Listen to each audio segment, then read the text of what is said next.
Apareceu a tela aqui, eu Bom dia a boto aqui. todos. Oi? Oi. Agora sim. Não, Bom já dia, foi. bom dia a todos. Gostaria de agradecer já inicialmente a banca pela disponibilidade de estar conosco aqui na avaliação da dissertação de mestrado da Sabrina Costa Souza Nascimento, cujo título é Tratamento e Avaliação do Uso de Águas em Plataformas de Petróleo. Então, agradecer a professora Joaciara, a Ana Carolina e ao Everton. A Sabrina foi orientada por mim, o professor Cristiano. Então, Sabrina, você tem 40 minutos para fazer a sua apresentação, depois a gente passa para a realização da banca. Tá, vamos lá. Bom dia a todos, né? Eu sou a Sabrina, para quem não me conhece, e sou aluna orientada da professora Fabiana e do professor Cristiano, como ela falou. Fui aluna da Escola de Química, né, onde eu me formei em Engenheira Química, e entrei no programa de integração, do qual hoje vou apresentar meu trabalho de dissertação de mestrado. Bom, meu trabalho tem por título Tratamento e Avaliação do Uso de Águas em Plataformas de Petróleo. Bom, o trabalho foi dividido em duas etapas, né, em duas partes. Uma sobre água de injeção e outra a respeito da água de produção. E antes eu vou fazer uma breve introdução. Bom, a matriz energética mundial é composta basicamente pelos combustíveis fósseis, o qual em 2019 representava cerca de 81% da matriz energética. E o petróleo é o principal componente desse, representando 31% nessa matriz de 2019. Para você ter uma ideia, em 2021, a demanda mundial de petróleo bruto foi de 96,65 milhões de barris de petróleo por dia. Nesse sentido, a indústria de petróleo, visando suprir a demanda mundial, a indústria de petróleo ela tem um grande desafio, a qual busca maximizar a produção de óleo à medida que minimiza custos e danos ambientais. Bom, nesse sentido, a injeção de água ela vem como principal forma de aumentar a recuperação de óleo.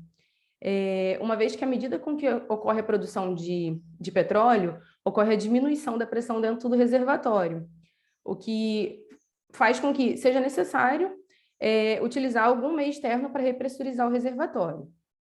Essa água ela pode ser de diversas fontes, dentre as quais está a injeção de água do mar e a injeção de água produzida. A injeção de água do mar, no entanto, é a forma mais comum adotada em unidades marítimas de produção, uma vez que existe uma grande disponibilidade dessa água.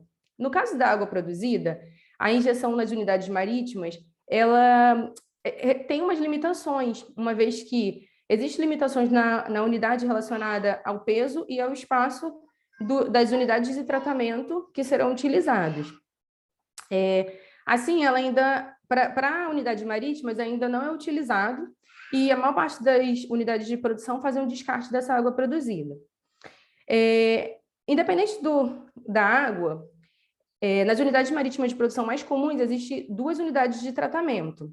O tratamento da água do mar e o tratamento da água produzida, que tem como principais funções evitar a perda da injetividade dos poços e danos ao reservatório, no caso da água do mar, para injeção, e o tratamento da água produzida visa adequar os padrões impostos por legislação, para que ocorra o descarte dessa água sem trazer grandes danos ao meio ambiente. Nesse sentido, a reinjeção seria uma forma eficaz de você reduzir o consumo de produtos químicos e a necessidade de captação e tratamento dessa água do mar, além de trazer grandes melhorias à questão do meio ambiente em si. Bom, o meu trabalho, então, teve por objetivo geral avaliar de forma sistemática o tratamento e uso de águas em unidades marítimas de produção, visando a injeção dessas águas para aumentar a recuperação de petróleo, e os objetivos específicos foram divididos em função do tipo de água. No caso da água de injeção, o objetivo foi avaliar, né, e selecionar membranas de nanofiltração e avaliar o desempenho dessas membranas para que ocorra o tratamento da água do mar de forma a fazer uma seleção dos íons, a fazer uma alteração da composição dos íons dessa água do mar para aumentar a recuperação de petróleo. E no caso da água de produção, foi feita a avaliação de diversas rotas de tratamento alternativo ao tratamento convencional da água do mar para descarte, visando obter uma tecnologia compacta e mais leve que você possa fazer a remoção do teor de óleos e graxas para a reinjeção dessa água. E foi feita a estimativa de custos também. Bom, agora eu vou falar um pouquinho sobre a água de injeção. A injeção de água do mar tem como principal problema a presença dos íons sulfato, uma vez que existe uma certa incompatibilidade dele com os íons presentes na água de formação dentro do reservatório, o que causa precipitação de sulfato de bário e estrôncio, podendo causar incrustação, além de problemas relacionados à corrosão devido às bactérias redutoras de sulfato e problemas de coprecipitação de isótopos radioativos. Nesse sentido, uma forma de evitar esses problemas seria a adição de nitrato ou de biocidas, inibidores de incrustação, ou fazer a perfuração ou fresagem mecânica dentro da tubulação, no caso da incrustação já formada, né? Como nessa imagem ao lado. No entanto, a maior parte dos trabalhos da literatura, eles apresentam como principal forma a remoção do íon sulfato, a remoção seletiva de sulfato. Bom, a injeção de água de salinidade projetada, da modificação dos íons, ela teve até por muito tempo, o único intuito de reduzir danos, como é o caso da remoção de sulfato. No entanto, sabe-se hoje em dia que a remoção de alguns íons podem trazer modificações na alteração do equilíbrio água-óleo-rocha, o que afeta a molhabilidade e afeta a pressão capilar e a permeabilidade da rocha, e pode trazer grandes melhorias, assim, um aumento da recuperação de petróleo, chegando até 75% do óleo de dentro do reservatório. Assim, diversos autores e empresas buscam tecnologias para remoção de íons seletivos, visando obter uma composição necessária ao reservatório para aumentar a recuperação. Nesse sentido, a nanofiltração ela vem como uma tecnologia que já tem se mostrado eficiente nos processos de injeção de água, nas unidades de remoção de sulfato, e ela apresenta uma seletividade diversificada a íons, o que seria ideal para esse processo. A nanofiltração é uma tecnologia de separação por membranas, onde utiliza a pressão como força motriz, que varia de 5 a 25 atm, e ela é uma tecnologia intermediária entre a osmose inversa e a ultrafiltração, podendo-se obter a rejeição de íons monovalentes de até 70%, e no caso dos íons divalentes, de cerca de 99%. Bom, o que se deve, basicamente, aos mecanismos de separação na nanofiltração, que envolvem vários mecanismos que estão associados. No caso do mecanismo de efeito estérico, está relacionado à exclusão por tamanho. Íons com menor tamanho, com um tamanho menor do que o tamanho do poro da membrana, tende a permear com mais facilidade do que os íons com tamanho maior que são retidos. No caso do efeito de dissorção de fusão, está relacionado à diferença de solubilidade na superfície da membrana, relacionada à afinidade dos íons e da água em relação à membrana. E existem alguns efeitos relacionados à carga da membrana, uma vez que tem grupamentos na superfície da membrana que, em meio aquoso, ficam protonados ou desprotonados, conferindo carga a essa membrana, que normalmente é negativa. E nesse caso aqui, é basicamente a rejeição de íons de carga, da mesma carga da membrana, e a permeação de íons que têm carga oposta. E para uma condição de eletroneutralidade, outros íons vão acompanhar ali na permeação.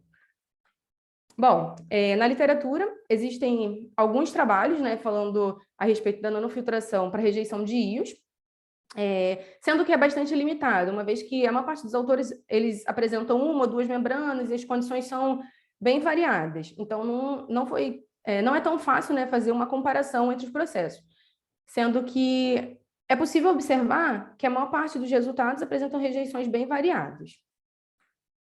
Bom, agora eu vou falar um pouquinho da metodologia. Meu trabalho ele foi realizado em 2 etapas de simulação e uma etapa experimental para a parte da água de injeção. A primeira parte de simulação foi realizada para todas as membranas de nanofiltração e osmose inversa disponíveis no banco de dados de alguns códigos computacionais, como esse WinFlows, que é da Suez, o MS Design, que é da Hydranautics, e o Wave da Dow. Foi utilizado vazão máxima de alimentação das membranas e fluxo de permeado fixo, de 22 litros por hora metro quadrado. Com isso, e utilizou fonte de água da alimentação simulando a água do mar, uma água sintética. E com isso era gerado um relatório do qual era possível obter a composição da corrente de permeado e calcular a rejeição salina. Na segunda etapa de simulação, foram utilizadas 3 membranas com características de material da camada seletiva diferente. Uma era de acetato de celulose, essa CK8040F, e as outras 2 eram de poliamida, sendo que elas possuíam diâmetro de poro diferente. O intuito aqui foi avaliar como essas características da superfície da membrana influenciariam na permeabilidade e na rejeição. E aqui foi utilizado vazão máxima de alimentação das membranas, 17 metros cúbicos por hora, e pressão de operação de 5, 10 e 15 bar. E aí também gerava um relatório da onde era possível obter o fluxo de permeado e a rejeição salina.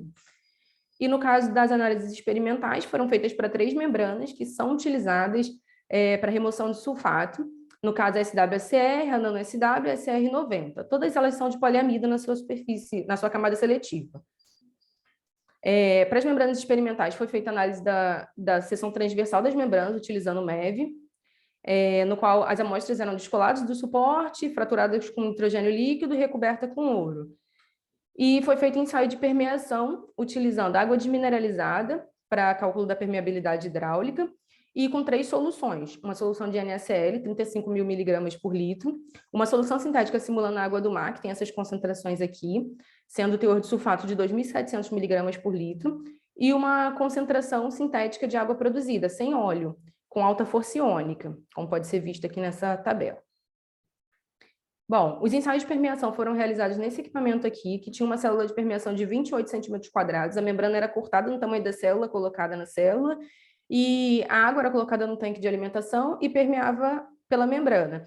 A parte permeada era medida de tempos em tempos com uma proveta e um cronômetro para cálculo do fluxo, e o concentrado ele voltava aqui para o tanque de alimentação. E depois o que era coletado aqui embaixo também era retornado ao tanque de alimentação. Para isso foram avaliadas pressões de 20, 25, 30 e 35 bar e vazão de 60 litros por hora. E foram obtidos a permeabilidade hidráulica e a rejeição salina. Bom, agora eu vou mostrar um pouquinho dos resultados obtidos para água de injeção. Na primeira etapa de simulação, com os códigos computacionais, obteve-se um gráfico, né, de rejeição versus de acordo com cada espécie química. Para o código computacional EMS Design, foi observado que para todas as membranas, ela apresentou alta rejeição salina, sendo uma ligeira redução ali para a membrana LFC3LD, assim, laranja, mas todas apresentaram alta rejeição. O que se deve nesse caso a característica da superfície da membrana, da camada seletiva. Todas as membranas são formadas de poliamida composta e elas são fabricadas para sistema de osmose inversa. Todas as membranas aqui avaliadas são de osmose, então elas apresentam o mesmo mecanismo de separação, por isso o resultado é tão parecido. No caso do código computacional em flows, eu dividi o resultado em 2 partes para ficar mais fácil de visualizar.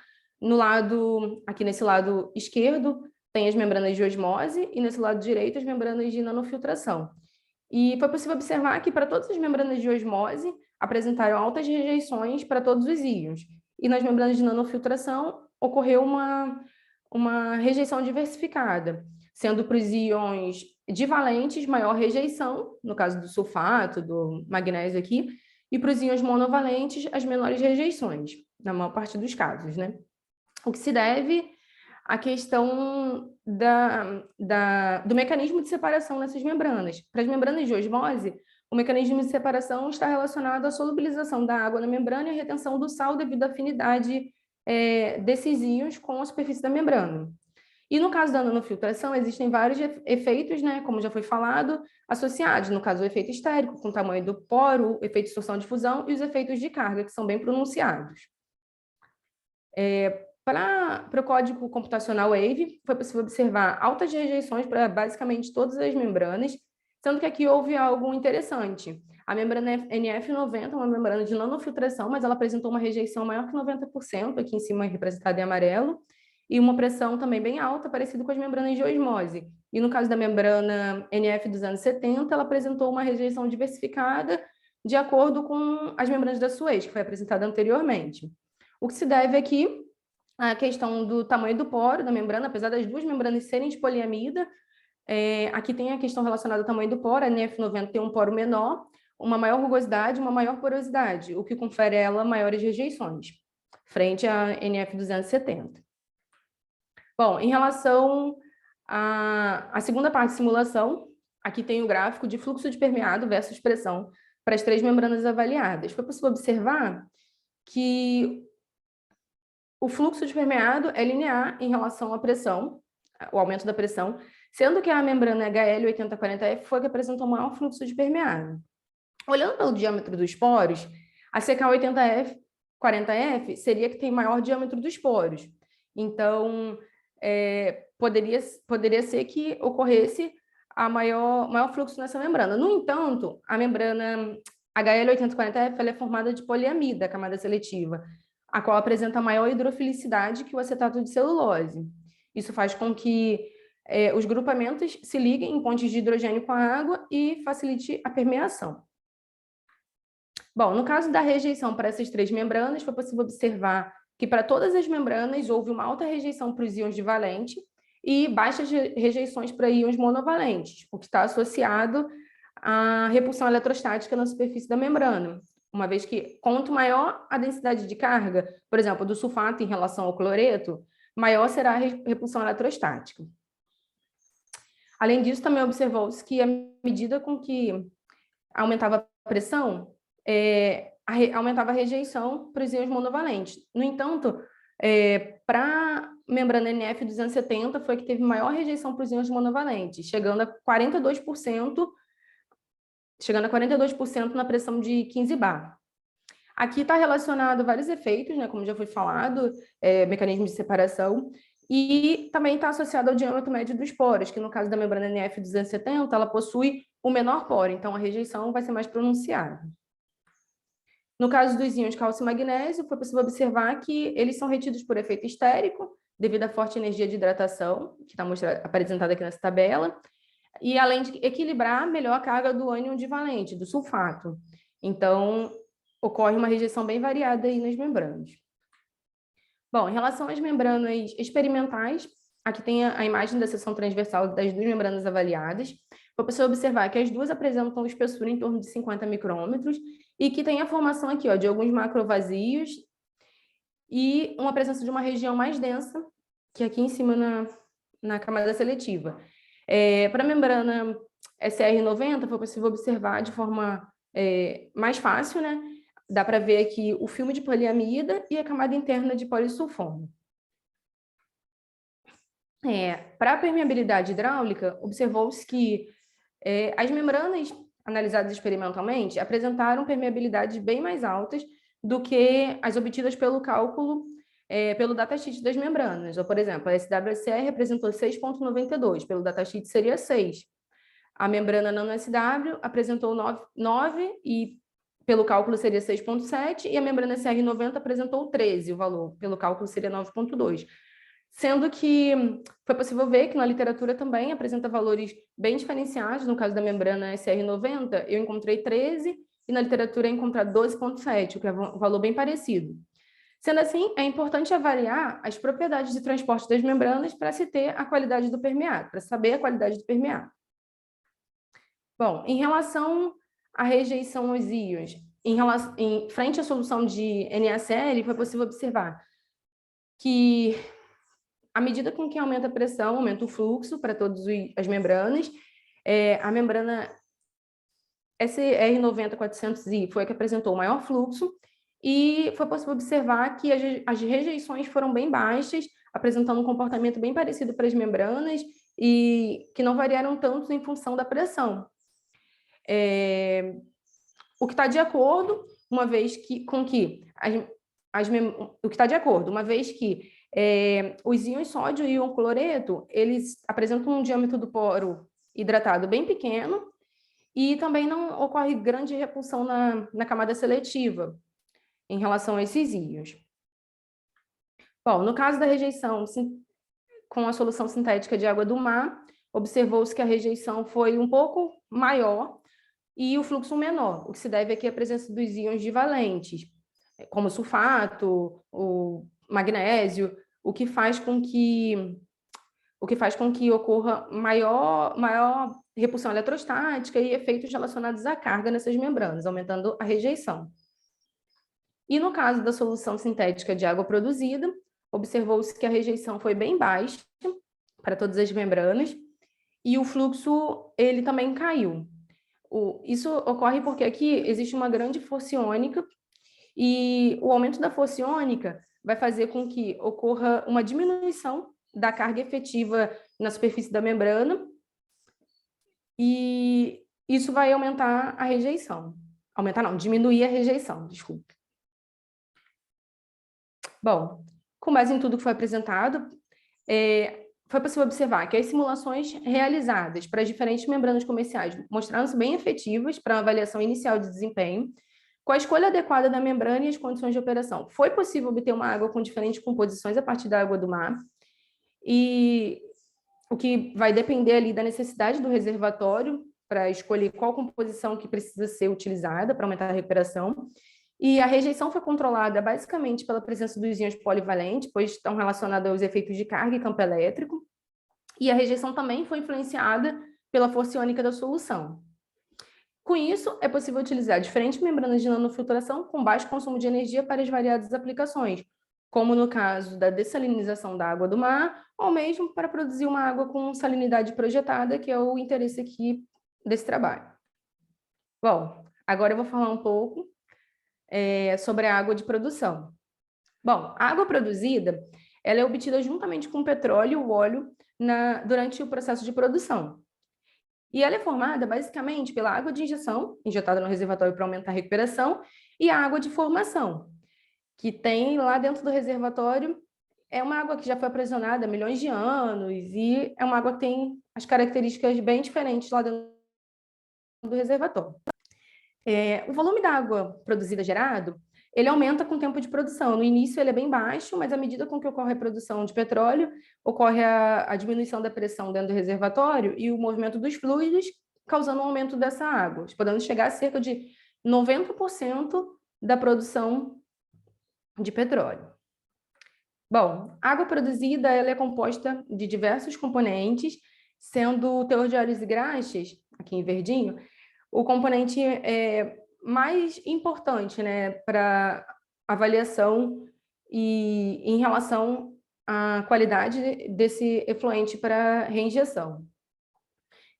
Nesse caso, óleos e graxas podem estar na forma de óleo livre, emulsionado ou solúvel. No caso do óleo livre, ele é facilmente removido através de uma decantação, por exemplo. Mas o óleo emulsionado, ele tem maior dificuldade para a remoção. Independente do destino da água produzida, vai agregar altos custos à indústria do petróleo, uma vez que existe uma quantidade muito grande desse efluente sendo produzido diariamente. Cerca de 10 bilhões de litros por ano é a produção da água, é a obtenção de água produzida. Nesse sentido, os destinos mais comuns são o descarte e a reinjeção. O descarte é a condição normalmente adotada em plataformas de petróleo, e a reinjeção normalmente adotada em unidade terrestre. Tanto para um quanto para outro, existe uma concentração de óleo normalmente aceita. No caso do descarte, a concentração de óleo deve estar em 29 miligramas por litro, na média mensal, e 42 miligramas por litro, máximo diário, uma vez que o CONAMA estabelece esses valores para evitar os impactos ambientais. Além disso, o CONAMA também monitora outros fatores, outras coisas, como carbono orgânico total, pH, salinidade e outras substâncias. No caso da reinjeção, a concentração de óleo normalmente adotada é menor que 5 miligramas por litro e a concentração de sal menor que 1 miligrama por litro, que está sendo pensado em relação aos danos à formação, a diminuição da injetividade e tudo mais. Nesse caso, vários tratamentos podem ser adotados a depender do destino final dessa água, mas o sistema convencional de tratamento em unidades marítimas, que utiliza o tratamento para descarte, é feito normalmente a partir da separação, água e óleo, e depois a passagem dessa água em sistemas, em uma bateria de hidrociclone, e depois num sistema de flotação. Sendo que existe algumas limitações para esse processo, uma vez que gera lodo, tem grande tempo de residência, gera resíduos, utiliza produtos caros e tem baixa eficiência, só sendo possível o teor de óleos e graxas entre 20 e 30 miligramas por litro, não sendo possível obter um teor de óleos e graxas para reinjeção dessa água. Assim, diversos pesquisadores, né, eles têm buscado tratamentos alternativos para a água produzida, para substituir o processo de flotação. No caso, o processo de flotação só é possível remover gotas de 10 a 20 micrômetros e tem as limitações que já foi faladas, como a geração de lodo e pouco efeito em gotas menores. Alguns sistemas que podem ser utilizados de forma alternativa são apresentados aqui. No caso do coalescedor, o princípio de operação no coalescedor em leito, as gotas menores elas vão se chocar com o leito e o choque entre gotas menores geram gotas maiores que vão ser separadas devido ao empuxo dentro do coalescedor. E a remoção é gotas de 10 a 15 micrômetros e tem como limitação o bloqueio dos poros e a necessidade de retrolavagem. No caso do sistema de ozonização, ocorre a degradação parcial ou total dos poluentes através da oxidação química pelo ozônio e tem como limitação a baixa solubilidade do ozônio, alto custo e instabilidade. E no caso das membranas, é uma filtração utilizando uma barreira permeável e seletiva. No caso da membrana de microfiltração, que é avaliada aqui, o diâmetro de remoção é de 0,1 micrômetros e a limitação, no caso, é o Fowler e a necessidade de limpeza química devido à incrustação formada nessas membranas.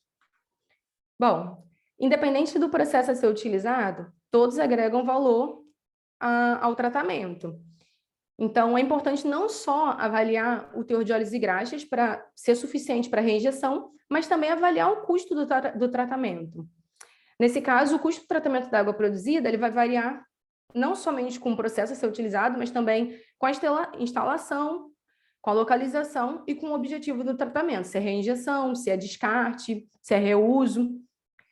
Na literatura, não é encontrado muitos trabalhos falando a respeito do custo do tratamento da água produzida. Eu encontrei aqui alguns trabalhos, eu coloquei aqui para você ter uma noção como esse custo varia, e os valores encontrados variaram entre 0,15 a 15 dólares por metro cúbico. E aí pode-se ter uma noção, né, de que é um valor muito alto para a indústria do petróleo, uma vez que o volume é muito alto de água produzida. Bom, agora eu vou falar um pouquinho da metodologia utilizada no meu trabalho. Foram avaliadas 5 rotas de processo, utilizando dados encontrados na literatura, para remoção do teor de óleos e graxas, visando a reinjeção da água produzida. Aqui, a primeira rota foi utilizada considerando um sistema de ozonização e um sistema com microfiltração com membranas poliméricas submersas. No caso aqui, a água produzida ela vai passar por um injetor Venturi, onde é injetado o ozônio, e posteriormente vai ser colocado em um tanque onde tem membranas submersas para que ocorra a permeação dessa água. Nesse caso, foi utilizado o sistema de retrolavagem, um sistema de regeneração e a utilização de borbulhamento de ar, tudo para tentar evitar ao máximo problemas de incrustação na membrana. Eita, voltei. No caso da segunda rota, foi o mesmo processo utilizado, só que aqui considera-se a utilização de microfiltração com membrana cerâmica. O pré-tratamento também é a ozonização, mas utilizou membrana cerâmica. Aí, basicamente, é a mesma rota, sendo que aqui utilizou uma membrana cerâmica e aí parte do concentrado foi recirculado na membrana para aumentar a velocidade e a recuperação. E aí também utilizou um sistema, um pulso, né, que era dado de tempos em tempos na membrana, retrolavagem e regeneração, para evitar os problemas de incrustação. Para a rota 3, considerou, além da ozonização, um pré-tratamento também com um sistema de coalescedor em leito, que está representado aqui.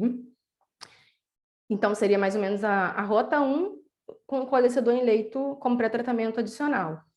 Para a rota 4, também utilizou um coalescedor em leito, como se fosse a rota 2, com adição do coalescedor em leito. E a rota 5 considerou-se a adição de um sistema de flotação, juntamente com a ozonização como pré-tratamento para a membrana cerâmica. Bom, para todas as rotas avaliadas, considerou como condições de alimentação o teor de óleos e graxas de 100 mg por litro e a concentração de sal de 100 mil miligramas.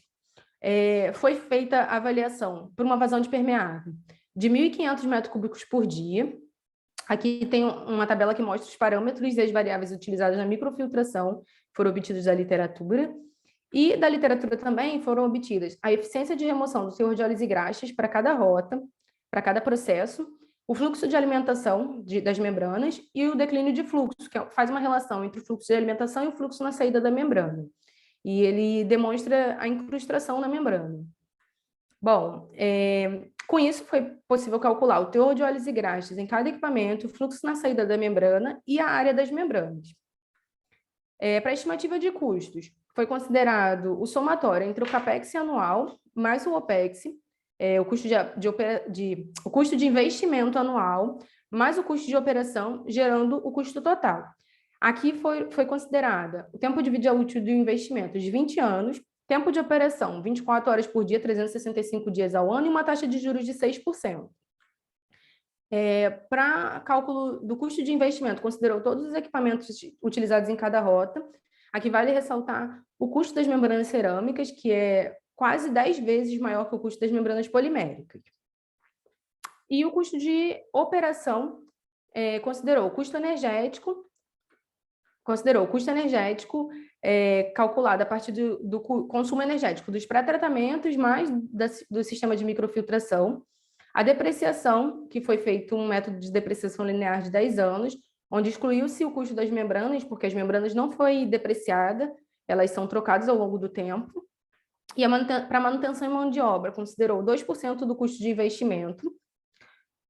Para a troca das membranas, considerou membrana polimérica em 3 anos, o tempo de vida útil dessa membrana, e membrana cerâmica, tempo de vida útil de 5 anos. Aqui o cálculo foi feito o custo da membrana vezes o número de trocas, considerando os 20 anos de operação. E para a regeneração, considerou limpeza com solução de ácido cítrico e produto alcalino. E, por fim, foi feita a avaliação da sensibilidade do sistema. Com a melhor rota obtida, foi feita uma combinação de 6 doses de estudo, com 4 aumentos do fluxo, considerando somente o sistema com membrana cerâmica. E para cada uma dessas combinações foi calculado o custo, obtido a área da membrana, calculado o custo de operação, o custo de investimento e o custo total, para comparar com o sistema somente com membrana cerâmica. Bom, agora eu vou falar um pouquinho sobre os resultados obtidos. Utilizando as eficiências dadas na literatura, foi possível observar que o teor de óleos e graxas na alimentação da membrana para as rotas de 1 a 4 obteve valores iguais. Apesar de ter sido utilizado na rota 3 e 4 um sistema de coalescência antes do ozonizador, isso fez com que ocorresse uma diminuição do teor de óleos e graxas na alimentação do ozonizador, o que reduziu custos com ozônio, mas a eficiência global manteve-se. Para a rota 5, o teor de óleos e graxas na alimentação da membrana apresentou mais alto do que para a rota 1 a 4. O que se deve à baixa eficiência no flotador, aqui, 20%. Também foi possível calcular a área da membrana, e aqui observou-se que a área das membranas, utilizando rotas com membranas poliméricas, que no caso foi da rota 1 e da rota 3, as áreas foram basicamente 10 vezes maiores do que as rotas 2, 4 e 5, que utilizou membranas cerâmicas. Com isso, o custo praticamente se igualou, porque apesar das membranas poliméricas terem um custo de investimento 10 vezes menor, praticamente, aqui compensou, porque utilizou altas áreas de membrana. Além disso, a questão da grande área de membrana polimérica acarretou também um custo de operação mais alto para essas membranas, bem mais alto, se comparado às membranas com membranas cerâmicas, né? No caso da rota 2, 4 e 5. Observou-se que a regeneração da membrana apresentou um custo bem maior do que para a rota de membrana cerâmica, e a substituição das membranas também, por conta dessa alta quantidade, dessa área alta, né, a ser utilizada. Bom, o custo total, eu coloquei aqui nessa tabela para facilitar a comparação, o custo de investimento anual, o custo de operação e o custo total. E foi possível observar que o principal componente do custo total é o custo de operação, o que se deve à regeneração com as membranas, ao tratamento, à troca dessas membranas.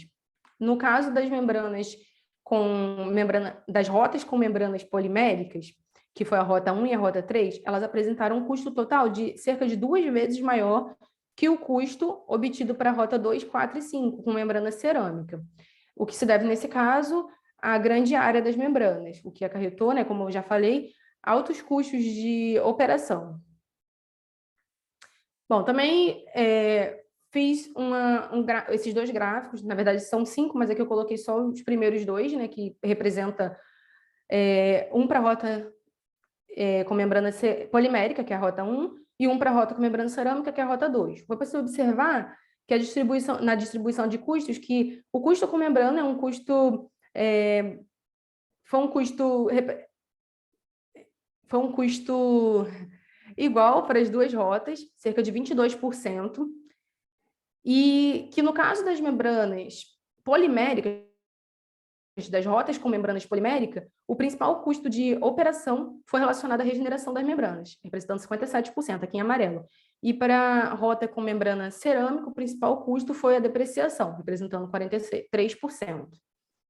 Bom, as rotas também foram comparadas ao processo convencional, utilizando somente o sistema de flotação. E também foi comparada com a membrana cerâmica, obtido dados da literatura. Para todas as rotas, aqui tem um gráfico que demonstra o custo de investimento em função das rotas. Para todas as rotas, essa parte em azul representa o tratamento da água do mar, uma vez que, mesmo utilizando um sistema alternativo, aqui com essas rotas apresentadas, alternativa ao processo convencional com flotação, seria necessário utilizar água do mar no início da produção, uma vez que no início da produção o volume de água produzida é bem baixo. E foi possível observar que para todas as rotas alternativas utilizadas é necessário um investimento de no mínimo 7 bilhões. Em relação ao OPEX, ao custo de operação, observou-se que as rotas alternativas apresentam um custo de operação menor que o processo convencional. E aqui é importante dizer que, utilizando uma rota alternativa, teria um investimento, teria um aumento do CAPEX, né? Um investimento a se fazer. No entanto, ocorreria uma redução gradual do custo de operação, uma vez que, no início, você teria que utilizar água do mar e, gradualmente, iria diminuindo, porque você estaria utilizando uma rota alternativa e não precisaria utilizar tanta água do mar, não precisaria utilizar o processo convencional. Nesse sentido, foi importante calcular, então, o tempo de retorno do investimento, que é o tempo onde a redução do OPEX seria suficiente para compensar o CAPEX, compensar o custo de investimento. E aí observou-se que para a rota 1 e rota 3, o custo, o TRI, o tempo de retorno, foi muito alto, em 30 e 35 anos, o que é maior que o tempo de operação das plataformas. Ou seja, são inviáveis essas rotas, a utilização dessas rotas. Aqui, então, foi considerada que as rotas com membranas cerâmicas foram as rotas consideradas viáveis e, devido à limitação de peso e espaço, como já foi falado, a rota que apresenta-se como melhor rota, então, é a rota utilizando somente o sistema de ozonização e a membrana cerâmica, ou seja, não utilizando mais nenhum pré-tratamento antes da membrana, como no caso da flotação e do coalescedor. Bom, para essa rota, então, foi feito o cálculo da avaliação da sensibilidade. Aqui apresento o gráfico da dose em função da variação percentual. Aqui essa variação percentual é em função do custo, comparando o custo para cada uma dessas rotas com o custo somente usando membrana cerâmica. E aí foi possível observar que para uma mesma rota, para uma mesma dose, para uma mesma dose, considerando um aumento do fluxo na membrana, ocorre a diminuição do custo total, podendo chegar a um custo menor, até 30% menor do que o custo somente com membrana cerâmica, ou seja, compensando a utilização do ozonizador como pré-tratamento. E aqui vale citar que, caso utilize uma dose menor e gere um aumento grande no fluxo da membrana, é o caso ideal. Mas normalmente, doses menores geram menores fluxos na membrana. E aí precisa-se fazer um balanço em relação à geração de ozônio e à membrana. Porque se você utiliza uma dose maior, você tem maior gasto com ozônio. E aí é bem provável que você obtenha um maior ganho ali de fluxo na membrana. Ou seja, o pré-tratamento com ozônio é mais eficiente. Então, deve-se fazer um balanço para que tenha um custo, o melhor custo possível. Bom, aí aqui essa parte rachurada, né, em cinza, demonstra a parte onde a inserção do sistema de ozônio como pré-tratamento para a membrana vai compensar o uso. Bom, com isso, foi possível concluir que a inclusão do coalescedor em leito não gerou aumento na eficiência total, mas reduziu a dose de ozônio necessária. A inclusão do flotador, devido à baixa eficiência, fez com que ocorresse aumento do CAPEX e do OPEX, e a utilização de membranas poliméricas são consideradas inviáveis. O tempo de retorno do investimento é muito alto. Com isso, as rotas com membranas cerâmicas, elas apresentaram-se viáveis e igualmente favoráveis em relação ao custo e à qualidade do efluente. Eu não tinha falado aqui ainda sobre a qualidade do efluente, mas no trabalho obtido da literatura, para todos os tratamentos, para todos os processos utilizados, a qualidade do efluente sempre foi menor que 5 miligramas por litro. Então, é eficiente a utilização dessa membrana para reinjeção, desse processo para reinjeção. Assim, a melhor alternativa para o tratamento da água produzida apresentada nesse trabalho é utilizar a ozonização em membrana cerâmica. E foi possível obter a redução de 30% do custo total em relação a um sistema somente com membrana cerâmica. Ou seja, se utilizar a dose de 0,03 gramas por litro e ela aumentar o fluxo de 100%, chegando a 587 litros por hora metro quadrado, ocorre uma redução do custo. O custo total vai ser, então, de 0,15 dólares por metro cúbico. Sendo assim, de uma forma geral, posso concluir que a nanofiltração ela pode possibilitar a obtenção de uma água de injeção com diferentes condições, a partir das características da membrana e das condições de operação, o que é eficiente para aumentar a recuperação à medida que você sabe as características do reservatório, então você vai escolher as características da água que você precisa e vai preparar com a nanofiltração, e que os resultados técnico-econômicos foram favoráveis à aplicação do processo de separação com membranas e oxidativo para o tratamento da água produzida, o que possibilita, então, a reinjeção dessa água.